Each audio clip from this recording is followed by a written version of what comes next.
Get off that exhausting hamster wheel and into balanced living with Dr. Marissa. Promise you joy in the mystery.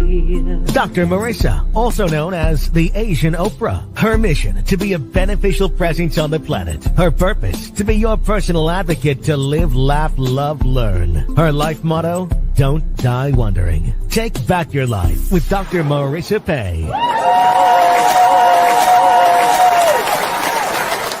And welcome. You're tuned in to Take My Advice. I'm not using it. Get balanced with Dr. Marissa, the morning show here on KCAA, NBC News, CNBC News, and NBC Sports Radio Station, AM 1050, FM 106.5, and streaming everywhere. iHeartRadio, Spotify, iTunes, TuneIn, Audible, Amazon Music, TeeLive, Rumble, Podchaser, Streaker, Spreaker, and more. Why so many places? I want to maximize my splatter zone for more hope and happiness. So there's no gossip, no scandal, no Kardashian talk at all.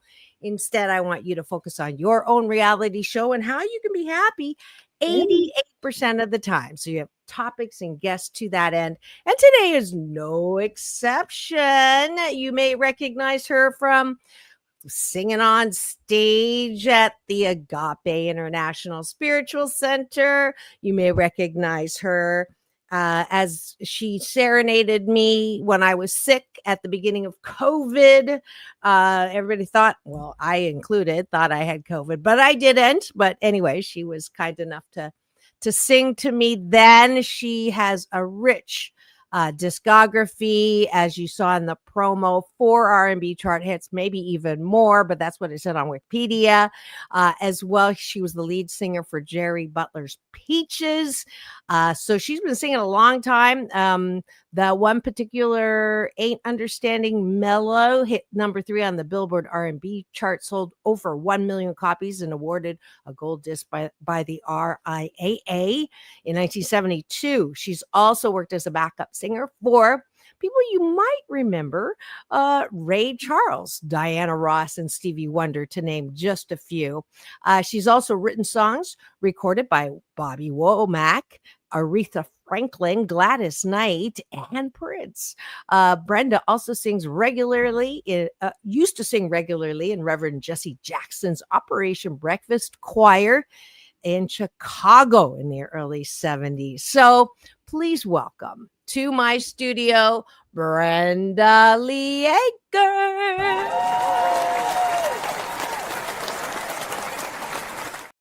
Hey, darling. Thank you very much. You're welcome. I'm still putting my face on. I went and worked out this morning, so I guess I could say, you can watch me do it quickly here. Yes. You could say that I'm doing the Pamela Anderson natural look. I love that look. I really do. I'm not as crazy about my. I gotta put a little stuff on. Well, you're hashtag ageless. So yeah, my I have a co-host that on Fridays, James Hawthorne, who is always amazed at how I can do this very quickly and without a mirror. So you're seeing it live now, and there we go, all done. Hey, so awesome. How was that for quick? It was quick, and it looks good. Thank you. It's called 8 years of modeling. I hear you. Yeah, so you learn how to do that. But Brenda Lee Eager, we start every show in this past 702 consecutive weeks with breakfast. So what we do is take a bite of my gratitude sandwich. Top of the bun is things that we're grateful for outside of ourselves, and bottom of the bun, we're going to model for you what you do before you go to bed tonight. That is gratitude, what's inside of yourself. So that's how we start every show. This lasts like 3 years, I think. And it serves also as a way to have us focused on what is good in life instead of what isn't. And an alternative to this thing called MS, meaningless scrolling, that we sometimes do in the morning. Yeah. And we end up in a really, as Rev will say, Big Brother Michael will say, puts us in a state of piss-offedness. And we don't want that. So I'm going to start. You know, it was really interesting. someone asked me when I was going to start another round of the 21-day fast from complaining. And I don't know if you heard of that, but a lot of agape people joined me in that when, was it Terry? No, was it Edwin Gaines came to agape.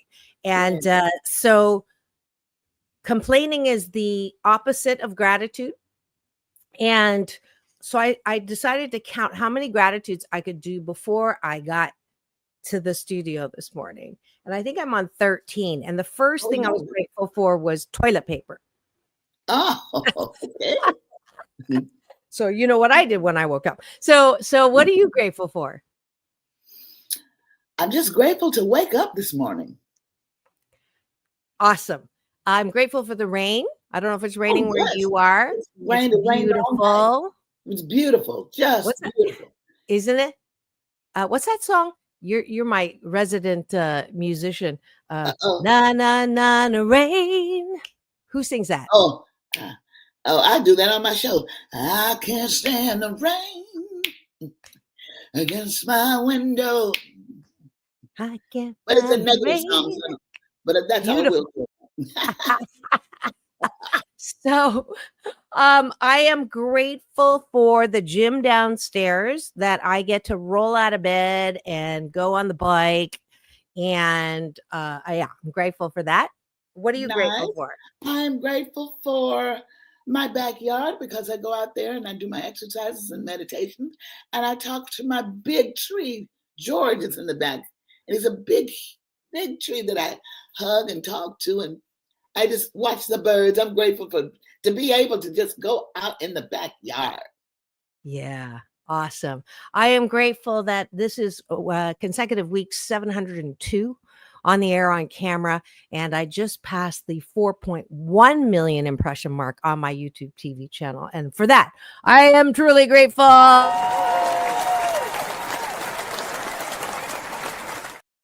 I think you knew me when I started. Like, yes. I think, yeah, right? Yes, I did. Yeah. I did one of your first shows. Yeah, because I went looking for it and I couldn't find it on YouTube. And I realized it was when I didn't have cameras in the studio. Right. Okay. Let's go to the bottom of the bun. Okay. So what is this? This is weightlifting for our mental health. A lot of us are aware now, thanks to my honorable moniker, Oprah. She brought, I think, to the mainstream the whole conversation about how you're feeling, if you're happy, your mental health, the state of your mental health. And that's the good news. The not so good news is a lot of people have gone outside of themselves to find relief, whether it's through legal or illegal drugs to numb, shopping, sex, whatever it is, to try to fill that hole. And I believe, at least for me, part of that was I just never really liked myself. Like, no matter what I did and how much I achieved, inside, I was a hot mess. So in order to help us with our hot mess, this exercise, the bottom of the bun, is to say, what do I like about myself? I think both of us are pretty good at that and we're comfortable with it, but it takes some work, right? To get rid of that critical voice in your head. You have to really own what it is that you like about yourself. So that's what we do at the bottom of the bun. So Brenda Lee Eager, what do you like about yourself? What I like about myself is I've learned to like myself. Because there was a time when I did not think that I had all the properties to live a good life. I'm the oldest of 11 children, and I was always the one who had to work to help raise the younger kids. And at some point, I thought, well, nobody's paying me any attention. So I thought I just was hidden back and not, and maybe even in the way sometimes. But I've learned that was really all in my head. And I learned to just thank God for me, who I am, me being who I am. And over the years, it grew and grew and grew. And now I love me. I wrote a song about it. I just love being me. Yes, sirree. There ain't nobody else I'd rather be. From the top of, it's a kid song. From the top of my head to the sole of my feet, I just love being me. Woohoo! That's one of my children. Nice. Yeah. Nice. That's a great song. And it's so important to do that. Yeah. And I encourage children to understand about themselves, that they're special and there's nobody else like you. So yeah, that's part of my work. Exactly. I appreciate my ability to pivot, to take what I call bruised bananas and make banana bread out of them, because I'm not a big fan of lemons and lemonade.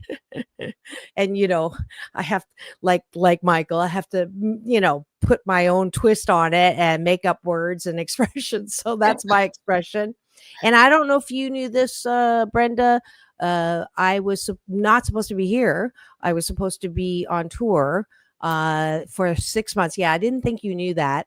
I was supposed to do Africa with Michael in August, Canada in July, Ireland next month, Hawaii last month, and Shanghai and Taiwan in November, December. And 2 days before the first flight, they found blood clots. 2 DVTs, and I'm in a no-fly zone now indefinitely. And that was a tough one, because you know how much I love to fly. Yes. So I've had a pivot, and it wasn't like, I think I like that I appreciate about myself that I know that healing is not a light switch, right? To adjust to something. I gave myself some time to be sad and then be mad, and so I appreciate my ability to model and to live out loud, and to someone gave me a nice compliment yesterday about the hope that I inspire, and it was a huge compliment because they had just seen the Jane Goodall thing that everybody has to watch. Did you watch that? I didn't watch it, but Brenda Lee Eager. I was a child. Please watch that. I blubbered through the whole thing, so that's why it was such a compliment, to be in that, hope inspiring place that I was put in, and wow, like that was huge. So I appreciate that I know how to do that, and that I can take compliments now. Before I would have been Leo, I understand. Oh, that's right. Sometimes it's so hard to take a compliment. I'm learning to say thank you instead of, that was nothing. Yes, it was. Yeah, what I did was something, is something. So I'm starting to own up to the Spirit of God that lives, to who I am, who I really am. And things are changing in my life because of it. Yeah. Isn't that the truth, though? And you, with your gold records, and with you, I see it behind you there with your Butler and all that you've accomplished. People will, same with me, like people will go, what? Yeah. You of all people, why would you even think that there was anything wrong with you or whatever? Because you know why? Not just Leo, Brenda, but we are also really recovering perfectionists, right? So that's another reason why it's so hard, because we always want to do better. So when someone says you're doing good, it's like, thank you, but I still have that. My first gold record, I wanted to, we did it in one take. Jerry and I did it in one take. And I kept saying, I think we should do it again, Jerry. Jerry said, no, you will not do it again. This will be sold in the record store just like this. But as perfect as it was, I wanted to do it again. I'm learning, though. I'm learning. Well, anytime I speak the truth, or my guest speaks the truth, there's a siren, and you just heard that one go by. So that was the truth. But I love that African-American saying, if there is no enemy within, no one outside can hurt you, which is so powerful, right? Yeah. Yeah. So there you have it. We just had breakfast together. Thanks for joining us and taking It a was bite of my wonderful. It was gratitude wonderful. sandwich. I'm hoping that you will do this every weekday morning. And if you're not driving, you can always join us in the chat. I'm here every weekend morning to start your day in the most Sounds positive wonderful. way. Yeah. Thanks for joining us for breakfast.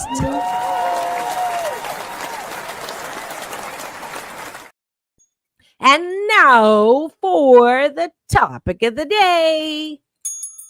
This says everything is awesome. All right. The topic of the day is Ms. Brenda Lee Eager, who's in studio live right now. I'm going to put a story up, but I don't have an answering machine, Brenda. I have a questioning machine. Okay. And when you call me, it says, who are you? And what do you want? So, Brenda Lee Eager, who are you? And what do you want? I am Brenda Lee Eager, of course. I am a singer, songwriter, playwright, actor, voice coach, sometimes lecturer. Sometimes I will speak at schools or whatever. And recently I just spoke about my life. And it went over so big, I'd gotten jobs from just walking on the stage and talking about me and my life. I was like, you guys are going to pay me to speak about me? But it's beautiful because they'll bring up questions that I hadn't even thought of, you know? And what I want to, Dr. King, of course, is my favorite philosopher, leader, but I want to do the will of God. That was his thing. He says, I just want to do God's will. And in those parameters are an actor, a songwriter, a storyteller, but that's what I get joy out of, and that's what I want to continue to do. And that's a really good answer for that. I'm just putting a story up on Instagram right now that you're live in studio. If you've just tuned in, you can get this live on my YouTube TV channel. It's a free subscribe, easy. Just ask my assistant Google, put in Dr. Marissa on YouTube or Asian Oprah on YouTube, and it will pop right up. You can then interact with us, ask our resident musician today, Brenda Lee Eager, any questions you would like. And yeah, that's what's going on in studio today. So I didn't ask you. I'm not going to ask you how old you are because you're hashtag ageless like I am. But yes, your career has spanned decades. Yes, I mean, I will even say quarter centuries. Like, I mean, absolutely. Right? You've been singing half a century. Half a century. So, did you know? At what age did you know that this is what you would be doing? 3 years old. I told my mother that I would sing around the world to make people happy. Ooh. And I started singing at 3. My dad would put me up on a shoebox and I would sing to the people in the church. So, yeah, was your dad a preacher? No, ma'am. No. That was an emphatic no if you didn't catch that. But let me tell you, my dad was an amazing man. He was a truth seeker. And sometimes he collided with the ministers in the church because he saw life differently from what they saw. And he was intuitively a very spiritual man. And yeah, so when I said he was not a preacher, no. He would be saying, I don't even know if I want to go to church today. I'm just going to hear a bunch of this, a bunch of that. But there's something good in it, Daddy. So he would go on. He would go to church. But I would see him sometimes sitting in church. I'm like, So was your mom really active in church? Yes, my mother was an usher. Okay. Well, my father was a deacon too. He worked in the church, but my mom was more, the choir director, and she taught me good things. And check it or not, believe it or not, my dad appointed me a Sunday school teacher when I was 9 years old. Wow. I was a Sunday school teacher, so I would get the Bible and read what my next lesson was going to be, and I was teaching kids and the grown-ups. Yeah. So the shy Leo part of you started very early, right? And sarcasm is another service I offer. My mother told me when I was 3 years old. She says, "You got a voice, you got a gift." She says, "Never, ever, ever, ever refuse to sing." And I have never in my whole 55 years career, I've never refused. If I'm asked to sing, I will sing. Whether I get paid or not, because that's in my mother's ear. Never refuse. Interesting. And your father's was make sure you get paid. Actually, my dad was so afraid for me when I was me wanting to be a singer and stuff. He, not consciously, but he subconsciously kind of stifled my career for a while. Because when I graduated high school, he said, "You need to get a job because you'll never make money singing." And children, you want to prove your dad right because you don't want him to be wrong. So I kind of didn't really go after it until some years later because my dad said I couldn't make it as a singer. So evidently I can't. But I grew out of that. And yeah, in a big way. In a big way. And before my precious dad passed away, he called me one day crying because check this out. My dad, I would send him tapes of me singing at Agape. My dad listened to Reverend Michael, and that was in Mobile, Alabama. See, he would listen to the sermons, and he found out that what he was thinking was not all wrong when he was a kid, Right. But he cried to me on the phone and said he was sorry that I was a great artist. He would call when I go home to visit, he would call the neighbors in and says, "Hey, my oldest daughter is here. She's visiting from California. The one that's a singer." That's so cute. So it was just so rewarding. I love my parents. That's so cool. Smile for a second. Okay, I'm sending that to Big Brother. Okay. But because we just mentioned his name. But I see eyeballs in the studio. Just want to do a check-in. If you're wondering what's going on in the studio today, it is Take My Advice. I'm not using it. Get Balanced with Dr. Marissa, the morning show here on KCAA, NBC News Radio. And thank you so much. Someone just gave us the finger. This one, not the other one. Okay. I like this one. Yeah, I like that one too. What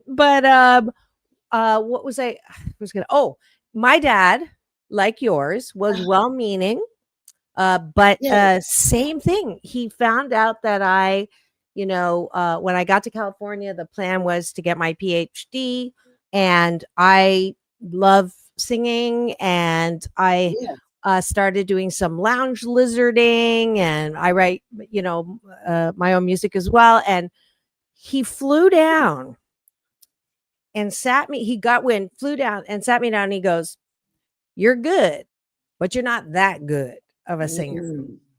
And you wanted to be a professor like."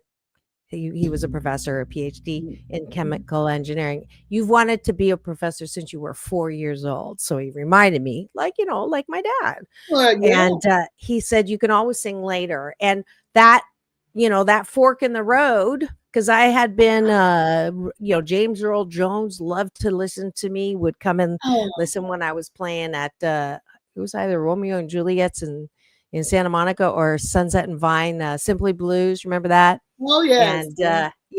And Yeah, so I had been asked to put a demo tape together by, I don't think I told you this, No. 5-star Sade's team back in the day. Oh my. And I didn't do it. I just put everything aside, and then I didn't sing until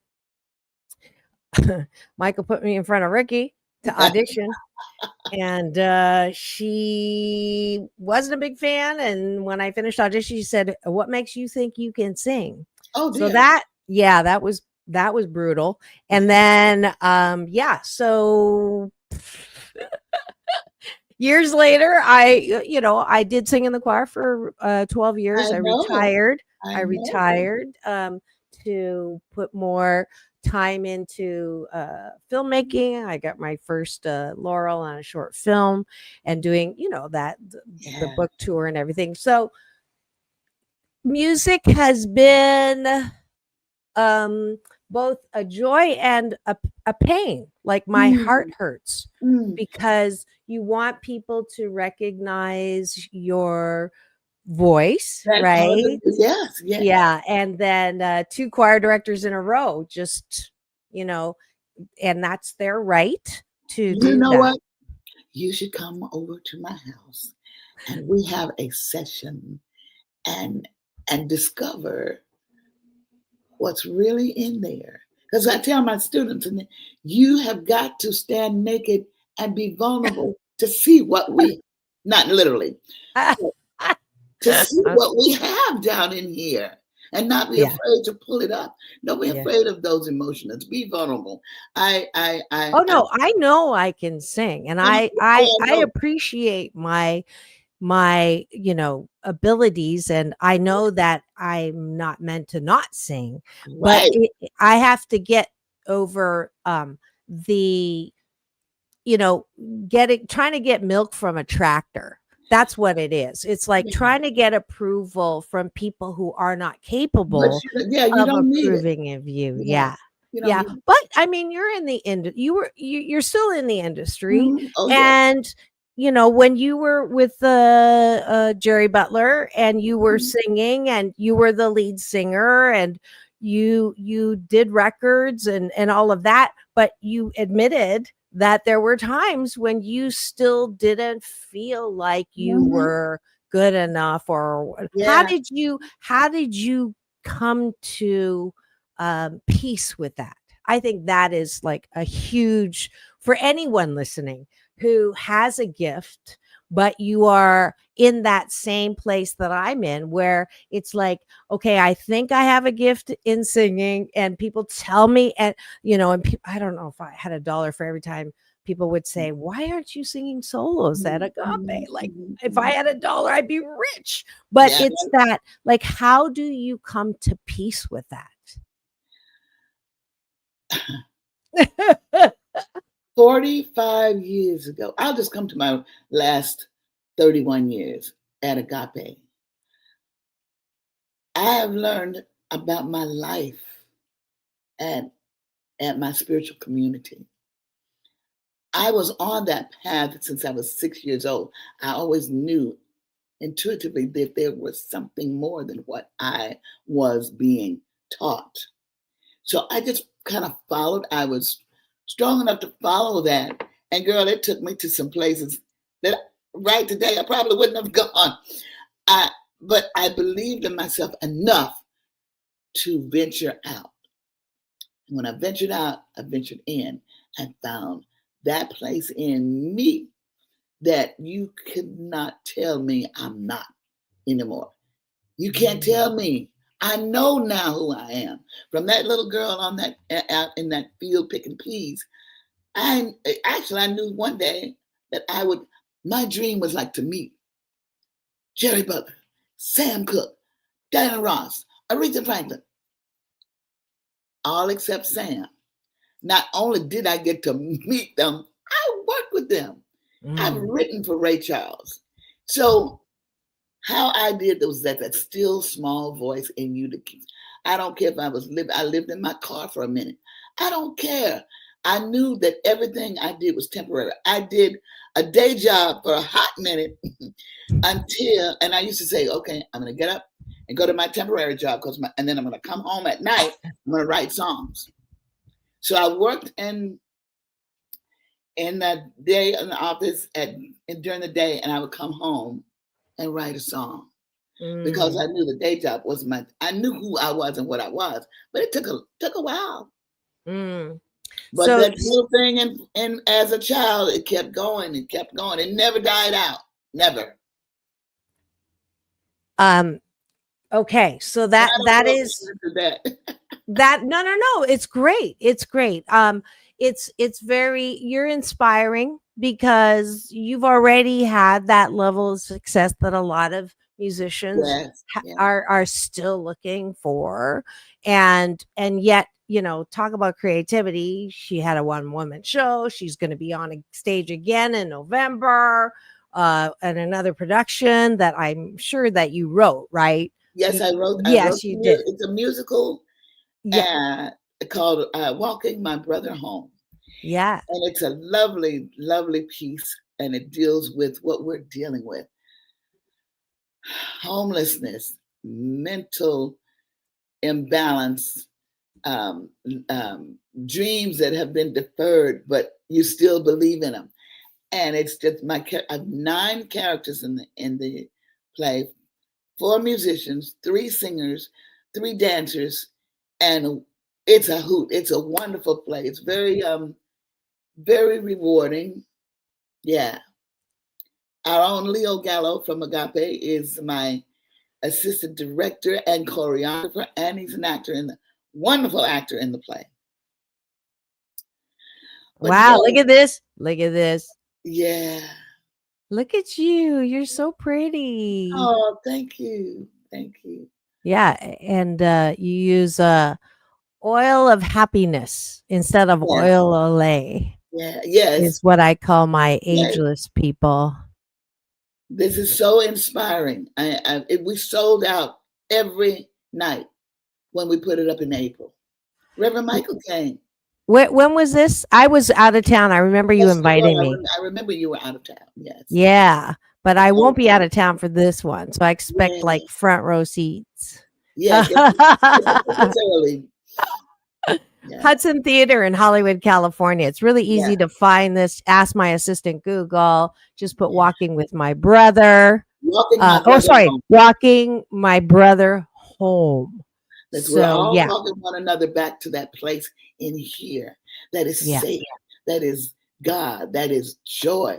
We want to get back to that, and the road that these people take to get back it's amazing. Yeah, and the teachers are amazing.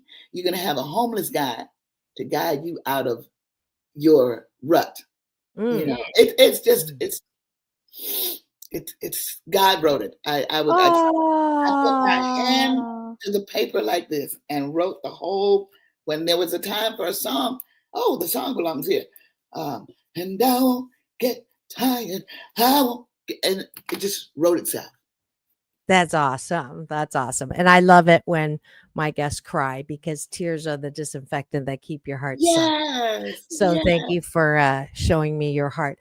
We need to take a quick break for news, weather, traffic, and a word from our sponsor. Thanks for staying here.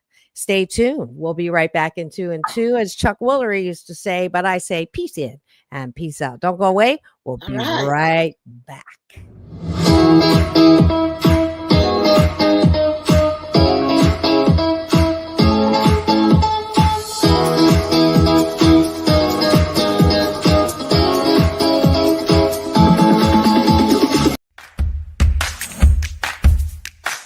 Well, she has been dubbed the Asian Oprah, and she just wants all of us to be happy.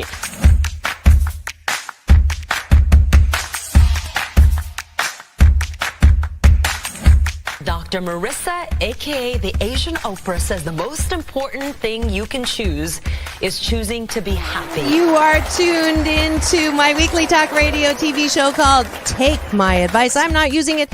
Get balanced with Dr. Marissa.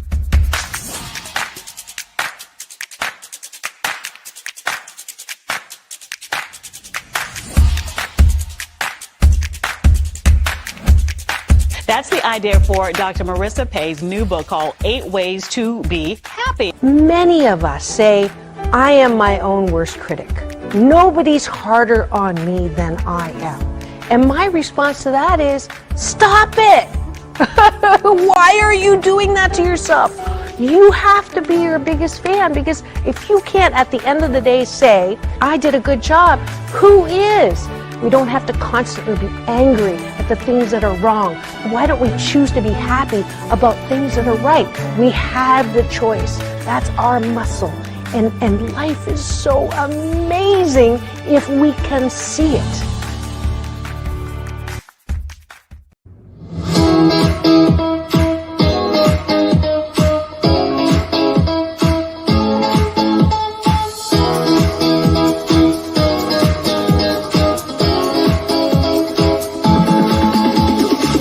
Take back your life with Dr. Marissa Pay.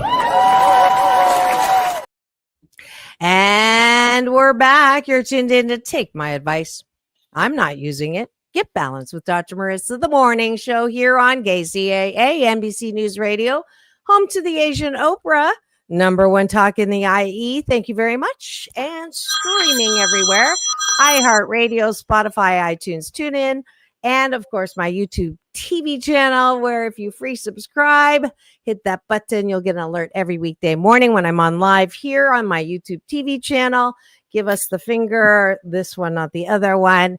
And yeah, I'm so glad that the people who said I would be here a year only wouldn't last more than a year, because I do not talk about the headlines at all, because you can get that anywhere, and it will definitely get you to a place where you're saying, what is wrong with people? Instead, I want to talk about what's right with people, what's right with the world, and definitely what's right with my guest. You've seen her all over the place. She is certainly a force to be reckoned with. She's my fellow Leo. She always reminds me when it's our time for our birthday, usually at the end of July. So we celebrate the entire astrological time. And she's Brenda Lee Eager. She's got, as you can see behind her, gold records. She's got R&B chart hitters on Billboard. But most important, she has a very big heart and a very big voice that she shares. She continues to be #ageless and is just a beautiful musical force to be reckoned with. And so delighted to finally get her in studio. She actually was one of my very first guests when I started this May 1st, 2012. 702 consecutive weeks ago.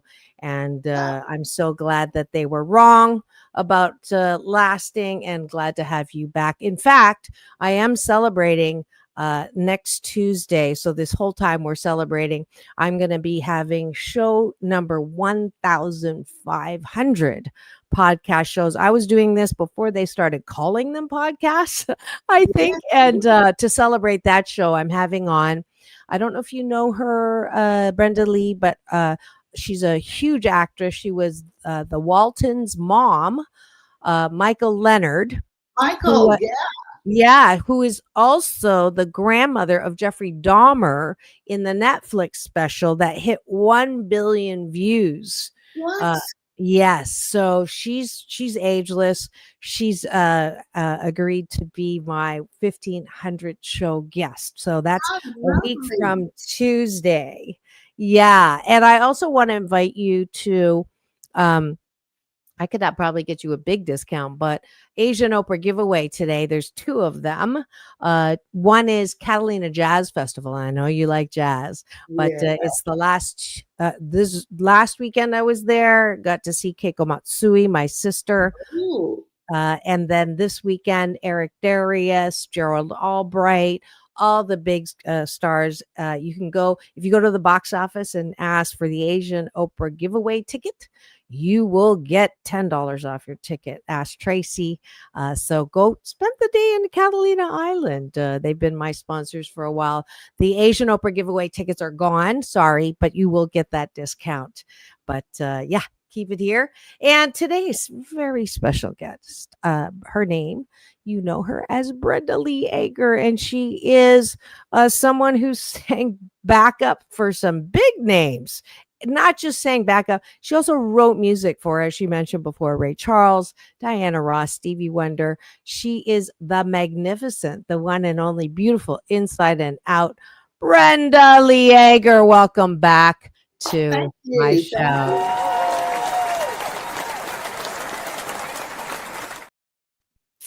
And yes, personal life. I don't know how much of that is like on or off the record, but I love getting to know people, not just professionally. And I think that you are a public persona, and you talked a little about your mom and dad, but married, not married, children. I think you have grandchildren, so I think you have that, and I know you love them. And I think I've met some, but please tell me, where were you born, and sort of give me the milestone highlights. I was born in Mobile, Alabama. I was raised on a farm outside of Mobile called Lower Peachtree, Alabama. Alabama, where I come from, is like you're right on the Gulf of Mexico. And I'm the oldest, like I said, of 11 kids. My brothers, I have eldest of 11. There were actually 12, but we lost one. My mother had 12 babies. 8 brothers and 4 girls. 8 boys, 4 girls. I'm the only one that ventured out. I moved to New York as soon as I graduated high school. New York kicked my butt all the way back to Alabama. I went to audition at the Apollo Theater, and they would not allow me to audition. And I was a real country bumpkin. I was so naive. I walked up to the door and said, "My name is Brenda Marie, and I want to audition." And the guy looked at me and said, "You're not coming in today." I said, "But sir, I have come all the way from Alabama. Please, I need to get in and audition." He said no. And sure enough, I didn't get to do that. I wound up working in a factory. You talking about a sweat box? I mean, in New York, Manhattan, at that time there was nothing but sweat boxes, making clothes, making material for gowns and so forth. And my job was to put sequins on gowns before they were gowns, and I longed to wear one of those, but here I was helping to make the dress. But anyway, 5 years later, I was headlining at the Apollo. So I'm so glad I asked this question. Wow. So okay. So here's lessons on how to not give up. That's right? You have your dream. That's right. Not shy or unwilling to That's do right. whatever it takes. Working at That's a right. freaking sweatshop. Literally, I'm thinking about those gowns, those sequins are a pain in the oh my God. assets. There's a machine.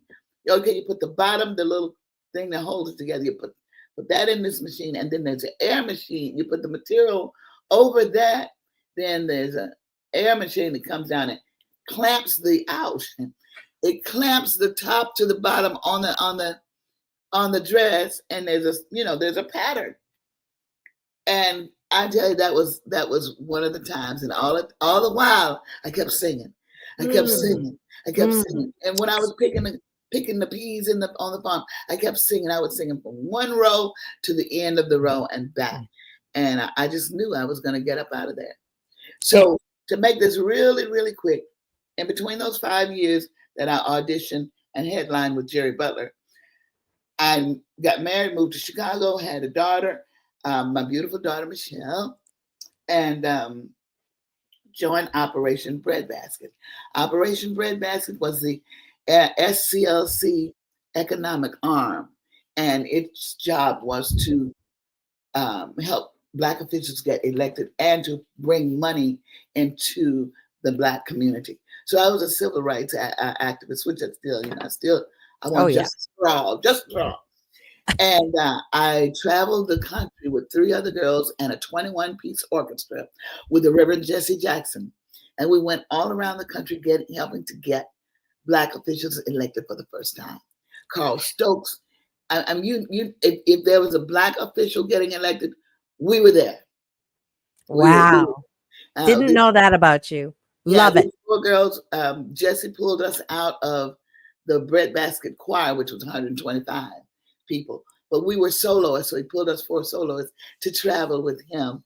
And we not only sang at the rallies with the orchestra.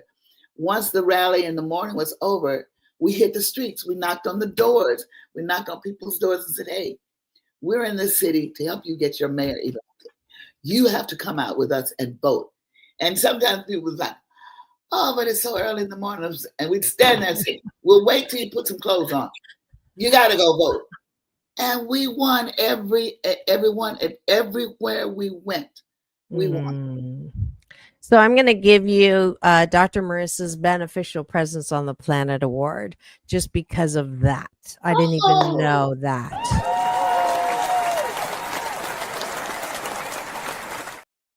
Dang, girl. I mean, it just, I mean, you really have been around a number of blocks, and your life is consistently for service, which is amazing. It's amazing. So, okay, keep going. And I have my 2 grandsons who are absolutely amazing, which you've watched them grow up. Yes, they're adorable. It's too bad they're too old for me. So grateful for them. And I think even as a family, we want to be a beneficial presence on the planet. Yeah, and you are. So go back. Okay, so you're singing with Jesse Jackson. Reverend Jackson. So one day, Reverend Jackson comes up to me and he said, "You know, we were young. We were in our 20s." She said, "You know, you like to write songs, and my little brother, who's in Carolinas, he likes to write songs, but he's coming to live here in Chicago." He says, "I want to put you guys together so you can write songs together, both of you." And he did. And Chuck and I started writing songs together. And then we demoed the songs. He took a demo to Jerry Butler. So he calls me one day. I'm working a day job at the bank. He calls me one day and he says, "Brenda Lee, Jerry Butler wants to see you." And I'm like, now, mind you, Jerry Butler and Sam Cooke were my favorite male singers. So I hung up on him. And he called me back and said, "I know I lie a lot, but he really he heard our demo and he really loves your voice. You got to go down to 1402 South Michigan." I hung up on him again. Oh, my God. He tried to get me fired from my job. And the third time, he had his best friend to call. And he said, "Brenda, I know he's a liar, but this time he's really telling the truth. Jerry Butler wants to see you." And so I took, and check this out. My boss was sitting there listening to the whole thing. And I turned to my boss, and my boss was like, he's this Jewish man that, you know how the cigar boxes, they had the guy with the turn. Yeah. That was him. He had the handlebar. And I said, "What do you think? I don't want to lose my job." He said, "You little shit. If you don't get down there and go see this man about your career, get out of here. Get out of here." So that's how the whole thing came. Okay, you just have to take me out for lunch now because you just violated my FCC. I should have told you we can't use any, just in case you're going to do that's a $20,000 fine. No, so that will never happen again. I was just repeating him. You get me in trouble, Brenda. Apology. I apologize. I'm sorry. Okay. So after he called you a little shiitake, you went to see Jerry. And I can't speak right now. So his secretary, when I walked in, she said, "He's in there waiting for you." So I opened the door, and there he was, the Jerry Butler, sitting behind his desk in a cream-colored jogging suit. And he says, "How are you, young lady?" And now I'm going to be very refined. So I sit down. He said, have a seat. I said, oh, thank you, sir. And he says, you know, I got your demo and I like your song. He said, but I like the girl that's singing it. And he says, do you think you would like to record that song for me? I lost it. I'm like, oh, Mr. Butler, you're my favorite. You're my favorite. For your precious love, I started singing this song to him. Oh, you just don't know. You just don't. And he said, calm down, calm down. Calm down. You were what, mid-20s? I was 21. Oh, you were 21. Wow.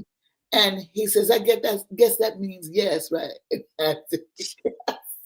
OMG, that is the best story. Yeah. That's the best story. Oh, He's like 40 something at this point. Was he like 40 something at this point? I think he was 32. Yes. 32. Okay.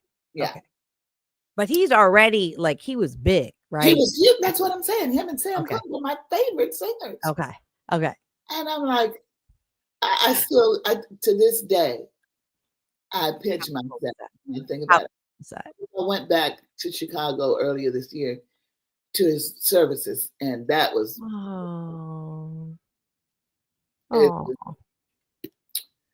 yeah. So then you started singing because he liked the girl behind the voice, and we were on the road. I was on the road with Jerry Butler, and everybody in my hometown says, "Woo, Brenda's a star. She's singing with Jerry Butler." Wow. And so, like, from the first rejection at Apollo Theater, how many years? 5 years, did you say? 5 years. Wow. And the Marquis read Jerry Butler and Brenda Lee Eager. Oh, I just got chills. It was amazing. I'm so happy for you. I didn't even know that part. Like, I knew that you were like, you know. There's so much more. Yeah. So then you sang with them, recorded, topped the charts, and then what? Well, after 2 gold records and another gold one, our first record that Chuck and I wrote, it sold 250,000 copies. That was a lot back in those days.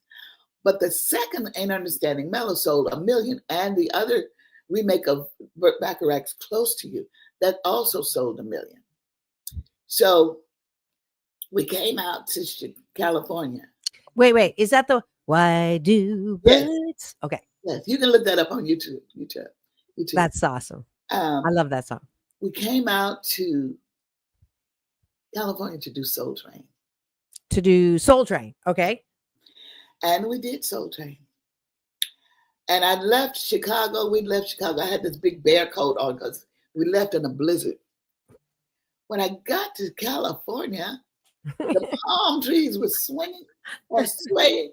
The sun was shining. The driver had on flip-flops and some short Bermuda shorts. And I looked at Jerry. I said, Jerry, this is my home. I said, I am going to live in Los Angeles. And he said, B, you can't. Your record company is back. I moved within 6 weeks. I'm like, I'm sorry. I got to go. Wow. So I came on out to... and you left him? I did. Well, he was married. I mean, there was no...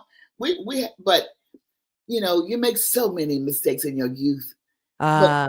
You make... I guess they're not mistakes. They're just on your path. But you can make some bad decisions. I made several. Okay. I mean, several. Check this one out. So I'm on the road with Jerry Butler, having fun. Chuck Jackson, my original writer guy, Jesse's brother, started writing with my piano player, Marvin Yancey. So they were writing together, and they were like my brothers. And they called me, I'm on the road, and they said, hey, Lily, we got some fantastic news. When you get back to Chicago, the 3 of us, we're going to write together. We're going to be like Holland Dozier Holland, and we're going to write and produce together. And I'm like, I got a hit record and I'm on the road. We know, but we got this girl. We've got this girl we're going to produce. She's Natalie Cole. She's Nat King Cole's daughter. And you'll be one of the producers. I'm like, I don't think so. I'm on the road. Talk to y'all later. One of the biggest mistakes. I was going to produce Natalie Cole. And I talk about it all that. Well, we talked about it when she was here, but she said, "Yeah, girl, we would have been hanging out together." But yes, OMG, yeah, I got that's so many like stories like that. So we won't even go into some of them because you don't have time. I'm gonna put it on a book, and I tell these stories at my concert, and sometimes they tell us a story about blah blah. No, I can understand why people are paying you money just to talk about your life, because I didn't know all of this. This is like so cool that I was inspired just to ask you that question, because we didn't do this last time. Yeah, I'm so glad too. This is comparable, to make you feel better. Larry Namer, who is the founder of E Entertainment. He's been on my show a couple times. He's coming on again, but he said the same thing. A missed take was he passed on Ryan Seacrest. Now, that's not as bad as Natalie Cole. However, oh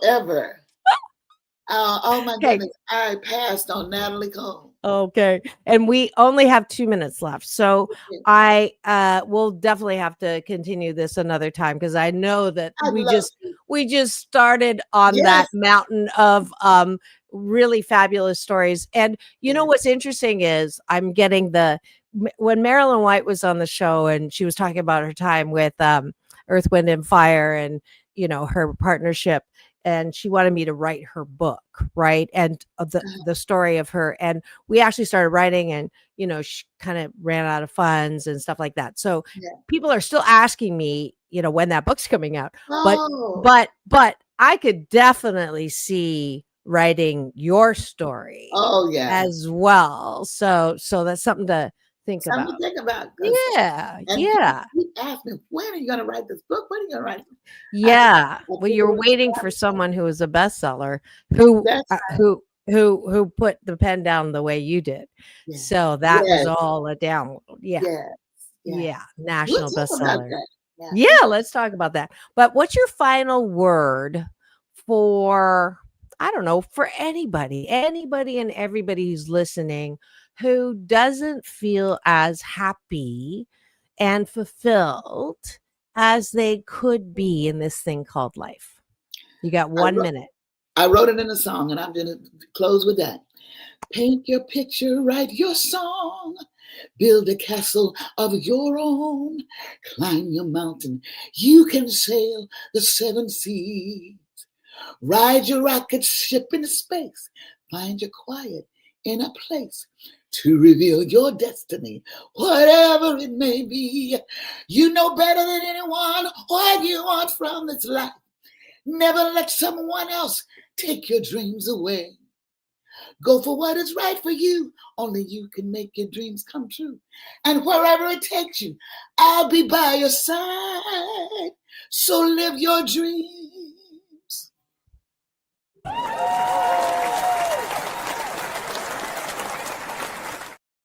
And that was Brenda Lee Eager. Thank you so much, my sister. The words were exactly what I needed to hear right now too. So I'm getting a little, tears of the disinfectant that keep my heart soft. So thank you. Yes, let's keep our hearts soft and open. Even through the tears, even through the tears, there's something in us that knows it's going to be all right. Yep. When one door closes, another one opens, but sometimes it's hell in the hallway. But yes. But, and picking the cotton and picking putting the I'll never get that image out of my head now. The sequins in the gowns. All right, do this with me now. It's all about balance. Peace in. Peace out, world. Peace through inner peace. This is Dr. Marissa and Brenda Lee Eager wishing you the best day ever. I'll see you tomorrow. Love you.